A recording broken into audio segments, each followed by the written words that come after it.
Hi hello வணக்கம் guys. அவனுக்கு இன்னொரு புது வீடியோவில் வந்திருக்கோம். இன்றைக்கி யாரை பற்றி பார்க்க போகிறோம் அப்படின்னு பார்த்தீங்கன்னா, சோசுகே ஐசன் த மாஸ்டர் மைண்ட். இவர் பண்ண சம்பவங்கள்லாம் அவ்வளோ இருக்குது சொல்கிறதுக்கு. சேனலுக்கு புதுசாக இருந்தீங்க அப்படின்னா, இந்த மாதிரி அனிமே கண்டென்ட்ஸ்லாம் பார்க்கணுன்னு நினச்சிங்க அப்படின்னா மறக்காமல் சப்ஸ்கிரைப் பட்டனை தட்டி விட்டுக்கோங்க. அப்போ தான் நான் போடுற வீடியோஸ்லாம் டக்குன்னு உங்களுக்கு வந்து சேரும். சரி, வாங்க வீடியோக்குள்ளே போகலாம். எய்சனோட ஃபுல் பேர் என்ன அப்படின்னு பார்த்தோம்னா சோசுகே எய்சன். சாஸ்கே கிடையாது, சோசுகே. இவர் பார்த்தீங்கன்னா ப்ளீச்சில் ஒரு முக்கியமான ஆன்டாகனிஸ்ட்டு. ஸ்டார்டிங்கில் பார்த்தீங்கன்னா ஒரு கைண்டான காமான ஒரு மரியாதைக்குரிய கேப்டனாக வந்திருப்பார் 5th டிவிஷனுக்கு. அவனை எல்லாருமே நம்பியிருப்பாங்க, இன்க்ளூடிங் மற்ற டிவிஷன்ஸோட கேப்டன்ஸாக இருக்கட்டும், அவனோட ஓன் லியூட்டினண்ட்டாக இருக்கட்டும், எல்லாருமே அவனை பயங்கரமாக நம்பியிருப்பாங்க. ஆனால் இந்த பர்சனாலிட்டி பார்த்தீங்கன்னா முற்றிலுமே ஒரு ஃபேக்கான பர்சனாலிட்டி தான். பட் உண்மை என்ன அப்படின்னு பார்த்தோம்னா, பல செஞ்சுரிக்கெல்லாம் அவர் அந்த சோல் சொசைட்டி அவருக்கு ஏற்ற மாதிரி சீக்கிரட்டாக மேனிப்புலேட் பண்ணிட்டு இருந்திருப்பார். எய்சனோட அல்டிமேட் கோலே என்ன அப்படின்னு பார்த்தோம்னா, அங்கே இருக்கிற எல்லா பீயிங்க்கும் மேலே அவர் தான் இருக்கணும். அங்கே இருக்க எக்ஸிஸ்ட் ஆகிற அந்த ஒரு ஆர்டரே அவர் தூக்கி போட்டு அவருக்கு ஏற்ற மாதிரி எல்லாத்தையும் மாற்றிக்கணும். அந்த சோல் சொசைட்டியோட சோல் கிங்காகவே அவர் தான் இருக்கணும் அப்படிங்கிற மாதிரியான ஒரு கோலை செட் பண்ணி வச்சுருக்காரு.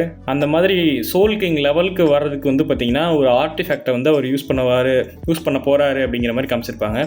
அது பேர் என்னென்னு பார்த்தோம் அப்படின்னா ஹாக்யோக்கு. இந்த ஆர்டிஃபேக்டால் என்ன பண்ண முடியும் அப்படின்னு பார்த்தோம்னா, அந்த சோல் ரீப்பர்ஸ்க்கும் ஹாலஸ்க்கும் நடுவில் இருக்கிற அந்த ஒரு லிமிட்டை பிரேக் பண்ணி ஒன்றாக்க முடியும் அப்படிங்கிற மாதிரி காமிச்சிருப்பாங்க. ஆனால் இந்த விஷயம்லாம் ஐசனை இப்போ அந்த பயங்கரமான கேரக்டர்னு சொல்கிறோம் இல்லையா, அதுக்கெல்லாம் இது காரணம் கிடையாது. எது காரணம் அப்படின்னு பார்த்தோம்னா, நீங்கள் அவரால் மேனிப்புலேட் பண்ணப்பட்டிருக்கீங்க அப்படிங்கிறத கண்டுபிடிக்கும் போதே எல்லாமே முடிஞ்சிடும். நீங்கள் அப்போ எதுவுமே பண்ண முடியாது அப்படிங்கிற சுச்சுவேஷனில் நின்றுவீங்க. அந்த ஒரு காரணத்தினால தான் இவர் ரொம்ப பயங்கரமான கேரக்டராக காமிச்சிருப்பாங்க. அப்படியே பர்சனாலிட்டிக்கிட்ட வந்தோம் அப்படின்னா, ஒரு வில்லனுக்கு 10 பொருத்தமும் பக்காவாக அமைஞ்ச மாதிரியான ஒரு கேரக்டர் தான் ஈசன். எக்ஸ்ட்ரீம்லி இன்டெலிஜென்ட்டு, எவ்வளோ ப்ரெஷர் இருந்தாலும் அதை காமாக ஹேண்டில் பண்ணுற மாதிரியான ஒரு கேரக்டரு. மேனிப்புலேஷன்லேயே பார்த்திங்கன்னா மாஸ்டர் ஆன மாதிரியான ஒரு கேரக்டரு. கான்ஃபிடென்ஸு தலைக்கு மேலே இருக்குது. அதே மாதிரி காட் காம்ப்ளெக்ஸும் பார்த்திங்கன்னா இவர்கிட்ட இருக்குது. இவர் எந்த அளவுக்கு புத்திசாலி அப்படின்னு பார்த்தீங்கன்னா, இவருக்கு எல்லா விஷயமும் தெரியுங்கிறதுனால இவர் புத்திசாலி கிடையாது. இவர் ஏன் புத்திசாலி அப்படின்னு பார்த்தோன்னா, வருஷ கணக்கில் இவர் பிளான்ஸ்லாம் போடுவார். சில டைம்ஸ் பார்த்தீங்கன்னா டிக்கேட்ஸ் கணக்கில், அதாவது 10 வருஷங்கிறத ஒரு டிக்கேட், அது மாதிரி டிக்கேட்ஸ் கணக்கில் இவர் பிளான்ஸ்லாம் அஹடாக திங்க் பண்ணி ரெடி பண்ணி வச்சுருப்பார். ஒரு கேரக்டரை நல்லா ஸ்டடி பண்ணி டிஃப்ரெண்ட்டான சுச்சுவேஷன்ஸில் அவங்க எப்படிலாம் ரியாக்ட் பண்ணுவாங்கிறத ப்ரெடிக்ட் பண்ணுற அளவுக்கு புத்திசாலிங்கிற மாதிரி காமிச்சிருப்பாங்க. எந்த ஒரு டிசிஷனையுமே பார்த்திங்கன்னா இவர் இம்பல்சிவாக எடுக்கிற மாதிரி காமிச்சிருக்கவே மாட்டாங்க. பயங்கர காமாக தான் எல்லா சுச்சுவேஷனையுமே ஹேண்டில் பண்ணுறாருங்கிற மாதிரி சொல்லியிருப்பாங்க. லைஃப் ஆர் டெத் பேட்டலில் கூட பார்த்திங்கன்னா அந்த ஒரு கம்போஷரை லூஸ் பண்ணாத மாதிரியான ஒரு கேரக்டராக இருப்பார் ஐசனு. பல கேப்டன்ஸ் ஒன்றா வந்தப்பையோ இல்லை இச்சுகோ கூட சண்டை போட்டப்பையோ கூட பார்த்திங்கன்னா அந்த ஒரு கான்ஃபிடென்ட் பார்த்திங்கன்னா இவர்கிட்ட போயிருக்காது. பயங்கர ரிலாக்ஸ்டாக இருக்கிற மாதிரி காமிச்சிருப்பாங்க. அதுவே பார்த்திங்கன்னா அவரோட பல ஆப்போனன்ட்ஸை மிரள வச்சுருக்குது. மேனிப்புலேஷனில் மாஸ்டர் டிகிரி பண்ண இவர் பார்த்திங்கன்னா மற்றவங்களோட எமோஷ்னலை அல்வா சாப்பிட்ற மாதிரி கண்ட்ரோல் பண்ணுவார். அதுவும் பார்த்திங்கன்னா இவருக்கு ஒரு முக்கியமான பவர் செட் மாதிரி காமிச்சிருப்பாங்க. அதை தான் பார்த்திங்கன்னா இவரும் ரொம்ப அதிகமாக ப்ரிஃபர் பண்ணுவார் ஓவர் காம்பேட். எய்சன் கிட்ட பவர் வேணால் அன்லிமிட்டடாக இல்லாமல் இருந்திருக்கலாம், ஆனால் இவர்கிட்ட கான்ஃபிடென்ஸ் எப்பயுமே அன்லிமிட்டடாக தான் இருக்கும். எய்சனுக்கு மேலே எவனுமே கிடையாது, அதாவது அவருக்கு மேலே எவனுமே கிடையாது அப்படிங்கிற மாதிரியான ஒரு மைண்ட் செட்டில் இருக்கிறவர் தான் ஐசன். ஈவன் சோல் கிங்கே பார்த்திங்கன்னா ஒர்த்தியான ஆள் கிடையாது இந்த சோல் சொசைட்டிக்கு. என்ன மாதிரி ஒரு புத்திசாலியான ஆள் தான் அந்த சோல் சொசைட்டியை ரூல் பண்ணணும் அப்படிங்கிற மாதிரி ஒரு காட் காம்ப்ளெக்ஸ் வச்சுட்டு இருக்கவர் தான் இவர். அப்படியே எய்சனோட பவர் செட்ஸ்க்குள்ள வந்தோம்னா, இவர்கிட்ட எக்கச்சக்கமான ஸ்பிரிச்சுவல் ப்ரெஷர் இருக்குது. அதாவது ரியட்ஸு ப்ளீச்லேயே பார்த்தோம்னா one of the highest levels of spiritual pressure எய்சன் கிட்ட இருக்குது. இவரோட வெறும் அந்த ரியட்ஸை வச்சு மட்டுமே பல வீக்கரான ஆப்போனன்ட்ஸை பேரலைஸ் பண்ணுற அளவுக்கான பவர் இவர்கிட்ட இருக்குது. பல பேர் அந்த ரியட்ஸுனால பயத்துக்குள்ளாகி சண்டை கூட போடாமல் போயிருப்பாங்க. இவர் என்ன தான் இல்யூஷனுக்கு பேர் போன ஒரு கேரக்டராக இருந்தாலும் ஸ்டில் இவர் பார்த்திங்கன்னா ஒரு எலிட் லெவல் ஸ்வாட்ஸ்மேன். கேப்டன் லெவலில் இருக்க ஆப்போனன்ட்ஸை வெறும் ஸ்வாட்ஸ்மேன்ஷிப்பை வச்சு மட்டுமே டிஃபீட் பண்ண முடியும் இவரால். அது மட்டும் இல்லாமல் இவர் வந்து பார்த்திங்கன்னா ஒரு கிடோ மாஸ்டர் அப்படிங்கிற மாதிரி காமிச்சிருப்பாங்க. கிடோனா என்னன்னு பார்த்தோம்னா அது வந்து டீமன் ஆர்ட் அப்படிங்கிற மாதிரி சொல்லியிருப்பாங்க. பவர்ஃபுல்லான ஸ்பெல்ஸை வந்து பார்த்திங்கன்னா இன்கான்டேஷனே இல்லாமல் யூஸ் பண்ணுறது தான் இந்த கிடோ ஆர்ட்டு, அது டீமன் ஆர்ட்டு. அதை வந்து தலைவன் பூந்து விளையாடுவான். ரொம்ப கொஞ்சம் சோல் ரிப்பர்ஸால் மட்டும்தான் எய்ஸோட லெவலுக்கு வந்து இந்த கிடோ ஆர்ட்டில் வந்து டஃப் கொடுக்க முடியும்.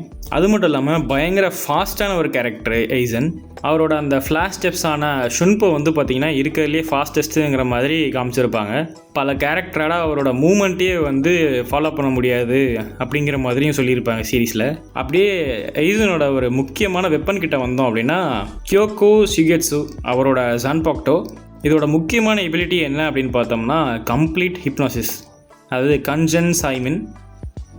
அவரோட ஆப்போனண்ட் வந்து பார்த்திங்கன்னா இவரோட ஸ்வாடை ரிலீஸ் பண்ணுறத ஒரு டைம் பார்த்துட்டாங்க அப்படின்னா அவங்களோட டோட்டல் கண்ட்ரோல், அதாவது 5 சென்சஸ்மே வந்து பார்த்திங்கன்னா எய்சன் வந்து கண்ட்ரோல் எடுத்துருவார். அதுக்கப்புறம் அவங்க என்ன பார்க்குறாங்க, கேட்குறாங்க, ஸ்மெல் பண்ணுறாங்க, டச் பண்ணுறாங்க, ஈவன் ஸ்பிரிச்சுவல் சென்சஸ் கூட இவர் கண்ட்ரோல் பண்ண ஆரம்பிச்சிருவார். அவர் என்ன நினைக்கிறாரோ அதை தான் வந்து ஆப்போனண்ட் வந்து ஃபீல் பண்ணுவாங்க. எது உண்மை எது பொய்ங்கிறத கூட விக்டிம்ஸால் வந்து கண்டுபிடிக்க முடியாது. அந்த அளவுக்கு பார்த்திங்கன்னா இவரோட இல்யூஷன் இருக்கும். இதில் ஒரு ட்ராபேக்கும் இருக்குது, அதை வந்து நான் வீக்னஸஸில் சொல்கிறேன்.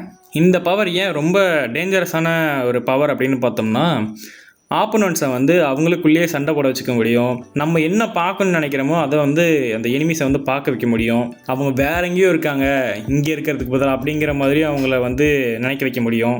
எய்சனோட லொக்கேஷனை வந்து மறைக்க முடியும். அவன் இங்கேருந்து எப்போ போனான் எப்படி போனாங்கிறத வந்து எப்படி சொல்கிறது, அவங்களுக்கு தெரியாத மாதிரி இங்கேருந்து கிளம்பி போயிட முடியும். அப்படிங்கிற மாதிரி எக்கச்சக்கமான ஃபீச்சர்ஸ் வந்து இவரோட இந்த ஜான்பாக்டோனால் பண்ண முடியும். அதனாலே வந்து பார்த்திங்கன்னா இது ஒரு பயங்கர டேஞ்சரஸான பவராக வந்து சொல்லியிருப்பாங்க. ஒரு முழு சண்டேவே நம்ம என்ன நடக்க போகுதுன்னு முடிவு எடுத்துடலாம் இதனால். ஏன்னா ஆப்போனண்ட்டுக்கு என்ன நடக்குதுன்னே தெரியாது. அப்படிங்கிறப்போ அதை விட ஒரு முக்கியமான பவர் என்ன அப்படின்னு பார்த்தோம்னா ஹோக்யோகு. நான் ஸ்டார்டிங்லேயே சொல்லியிருப்பேன், இது வந்து பார்த்திங்கன்னா ஒரு ஆர்டிஃபேக்ட்டு. இதை வந்து ஒரிஜினலாக வந்து ரிசர்ச் பண்ணது யார் அப்படின்னு பார்த்தோம்னா கிசுகே உராஹாரா. அப்புறம் வந்து பார்த்திங்கன்னா எய்சன் வந்து இதை வந்து என்ஹான்ஸ் பண்ணியிருப்பார். இந்த ஹோக்யோகுங்கனால வந்து பார்த்திங்கன்னா சோல் ரிப்பர்ஸ்க்கும் ஹாலோஸ்க்கும் நடுவில் இருக்கிற அந்த ஒரு பவுண்டரிஸை வந்து குறைச்சி அந்த ஓனர்ஸ்க்கு என்னென்ன தோணுதோ அதெல்லாம் வந்து பண்ண வைக்க முடியும் அப்படிங்கிற மாதிரி காமிச்சிருப்பாங்க. அந்த ஹோக்யோகுனால வந்து பார்த்திங்கன்னா இவரோட பாடி வந்து கண்டினியூஸாக எவால்வ் ஆகிற மாதிரி காமிச்சிருப்பாங்க. இவரோட ஸ்ட்ரென்த்தை வந்து அதை பூஸ்ட் பண்ணியிருக்கோம். எக்கச்சக்கமான டிரான்ஸ்ஃபர்மேஷன் வந்து பார்த்திங்கன்னா அவருக்கு கொடுத்துருக்கோம். அதே மாதிரி சாகடிக்கிறதுக்கு வந்து பார்த்திங்கன்னா பயங்கர கஷ்டமாக்கி விட்ருக்கோம் இவரை. இந்த மாதிரி எக்கச்சக்கமான பவர்ஸ் வந்து இவர்கிட்டே இருக்குது. நெக்ஸ்ட்டு அப்படியே வீக்னஸஸ்குள்ளே வந்தோம்னா இவருக்கு வந்து முக்கியமான ஒரு 3 வீக்னஸஸ் இருக்குது. ஃபஸ்ட்டு வந்து பார்த்திங்கன்னா இவரோட பர்சனாலிட்டி தான். ஆமாம், பயங்கர அரகண்ட்டான, ஓவர் கான்ஃபிடென்ட்டான, அது மட்டும் இல்லாமல் அவர் செட் பண்ண அந்த கோலே வந்து பார்த்திங்கன்னா இவருக்கு பல நேரத்தில் ஒரு வீக்னஸாகவும் மாறி இருக்கும். யாருமே தன்னை டிஃபீட் பண்ண முடியாது அப்படிங்கிற நினைக்கிறது பார்த்திங்கன்னா பயங்கரமான ஒரு வீக்னஸாக அவருக்கு நிறைய நேரத்தில் அமைஞ்சிருக்கும். அதனாலேயே வந்து பார்த்திங்கன்னா நிறைய ஆப்போனண்ட்ஸை வந்து இவர் அண்டர் எஸ்டிமேட் பண்ணிடுவார். முக்கியமாக இச்சிகோவை. ஹோக்யோகு வந்து பார்த்திங்கன்னா இவரோட உடம்பை வந்து பயங்கர ஸ்ட்ராங்காக மாற்றிருக்கிறதுனால இவருக்கு வந்து எப்படி சொல்கிறது, ஒரு ஓவர் கான்ஃபிடென்ட்டில் இவர் இன்வின்சிபிள் ஆகிட்டார் அப்படிங்கிற மாதிரி நினச்சிட்டு இருந்திருப்பார். அப்படி ஓவர் கான்ஃபிடென்ஸ் வந்து இவர் கண்ணை மறைச்சதுனால இவரை தோக்கடிக்கிறதுக்கு இருந்த சில ஆப்ஷன்ஸ்லாம் வந்து இவர் கண்ணுக்கு தெரியாமல் போயிடும். நான் ஸ்டார்டிங்கில் சொன்ன மாதிரியே இவருக்கு வந்து பார்த்திங்கன்னா அந்த காட் காம்ப்ளெக்ஸ் இருக்குது. இவரே வந்து காடாக மாறணும், அந்த ரியாலிட்டியே வந்து பார்த்திங்கன்னா மாற்றி அமைக்க அவருக்கு ஏற்ற மாதிரி அப்படிங்கிற மாதிரி நினைக்கிற ஒரு ஆள். என்னதான் அது வந்து பார்த்திங்கன்னா நிறைய பெரிய பெரிய அச்சீவ்மெண்ட்ஸ்க்கு வந்து இவரை புஷ் பண்ணியிருந்தாலும் அதே சமயத்தில் பயங்கரமான ரிஸ்க்லாம் வந்து இவர் எடுக்க வச்சுருக்குது. அதுவே வந்து பார்த்திங்கன்னா இவரோட டவுன்ஃபாலுக்கு வந்து ஒரு ரீசனாக இருந்திருக்கும். நெக்ஸ்ட் வீக்னஸ் வந்தோம் அப்படின்னா அவரோட அந்த ஷிகெட்ஸுக்கு வந்து பார்த்திங்கன்னா ஒரு கண்டிஷன் இருக்குது. என்ன அப்படின்னு பார்த்தோன்னா அவரோட அந்த ஜான்பாக்டோ வந்து ஃபுல்லாக ரிலீஸ் பண்ணும்போது, அதாவது அந்த ஸ்வாடை வந்து ஃபுல்லாக ரிலீஸ் பண்ணும்போது அவரோட ஆப்போனண்ட் வந்து அதை பார்க்கணும். அப்போ தான் வந்து பார்த்திங்கன்னா அவங்க அந்த டோட்டல் ஹிப்னோசிஸுக்குள்ளே போவாங்க.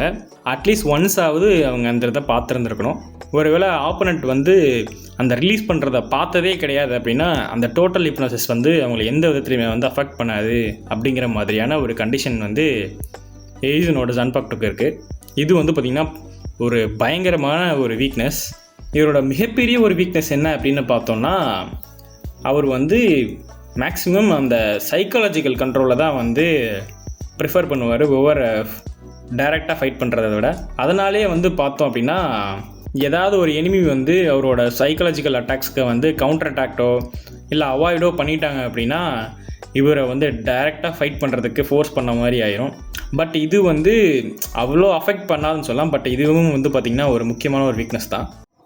ஸோ எய்சனை பற்றி நீங்கள் என்ன நினைக்கிறீங்கன்னு கமெண்ட்டில் வந்து சொல்லுங்கள். என்ன தான் இவர் வந்து ஒரு பயங்கரமான வில்லனாக இருந்திருந்தாலும், ஒரு முக்கியமான ஆன்டகனிஸ்டாக இருந்திருந்தாலும், ஃபேன்ஸ்க்கு எல்லாருமே பார்த்திங்கன்னா இவரை ரொம்ப பிடிக்கும். இவர் பிளான் பண்ணுற அந்த ட்விஸ்ட்ஸு, அந்த மைண்ட் கண்ட்ரோல் பண்ணுற அந்த விதம், அன்பீட்டபிளான அந்த இன்டெலிஜென்ஸ் வச்சுருக்கிறது, இது எல்லாமே வந்து பார்த்திங்கன்னா ஃபேன்ஸை பயங்கரமாக இம்ப்ரெஸ் பண்ணியிருக்குது, இன்க்ளூடிங் மீ. நானுமே வந்து பார்த்திங்கன்னா எய்சன் ஃபேன் தான். அந்த ஸ்க்ரீன் ப்ரெசன்ஸ்லாம் பார்க்கும்போதே ஒரு மாதிரி கூஸ் பம்ப்ஸ் ஆகும். நீங்கள் வந்து எய்சனை பற்றி என்ன நினைக்கிறீங்கன்னு கமெண்ட்டில் சொல்லிட்டு போங்க, நானும் தெரிஞ்சுக்கிறேன். ஸோ அவ்வளோதான் கைஸ், இந்த வீடியோ முடிஞ்சிருச்சு. சேனலுக்கு புதுசாக இருந்தீங்க அப்படின்னா இந்த மாதிரி அனிமே கண்டென்ட்ஸ்லாம் பார்க்கணுன்னு நினச்சிங்கன்னா மறக்காமல் அந்த சப்ஸ்கிரைப் பண்ண தட்டி விட்டுக்கோங்க. அப்போ தான் நான் போடுற வீடியோஸ்லாம் கரெக்டாக உங்களுக்கு வந்து சேரும். டாடா, பாய். Until we meet again.